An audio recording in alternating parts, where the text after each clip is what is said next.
عن ابی ذر الغفاری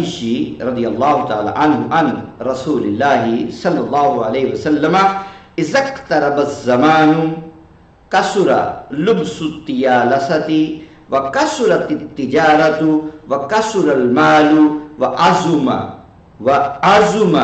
رب المال بمالہ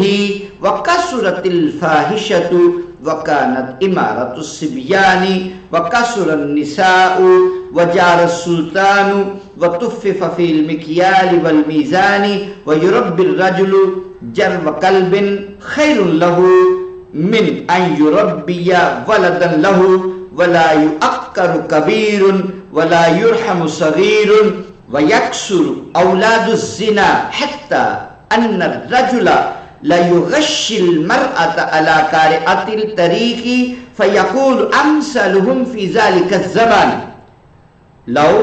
اعتزلتما عن الطریق ویلبسون جلود الدعن على قلوب الذئاب امثلهم فی ذلک الزمان المداہن رواہ الحاکم والطبرانی۔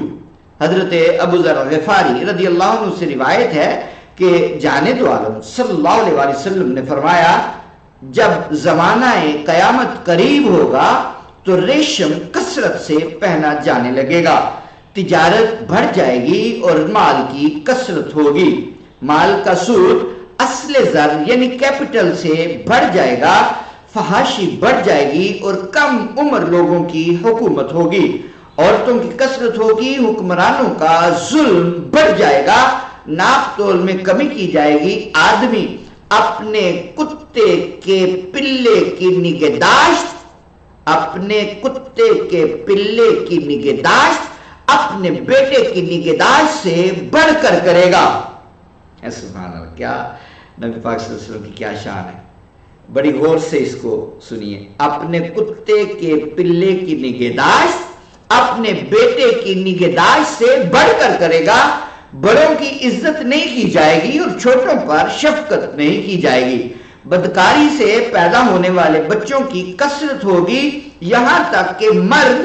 عورت کے ساتھ گزرگاہوں میں ہی، راستوں میں ہی بدکاری کرنے لگے گا، اور اس زمانے میں جو ان میں سے بہتر شخص ہوگا ان سے کہے گا تمہاری بے حیائی کی انتہا یہ ہے کہ تم راستے سے بھی ہٹنا گوارا نہیں کرتے، یہ روڈ پہ ہی تم نے سارا کچھ کسنگ شیسنگ سارا کچھ شروع کیا ہوا ہے۔ اس زمانے میں بھیڑیے کا دل رکھنے والوں نے بھیڑ کی کھال پہن رکھی ہوگی، یعنی لوگ باہر سے نرم مزاج اور اندر سے ظالم اور خونخوار ہوں گے، اس زمانے میں ان سے اچھے لوگ بھی خوش آمد کریں گے۔ اس حدیث کو امام حاکم اور طبرانی نے روایت کیا ہے۔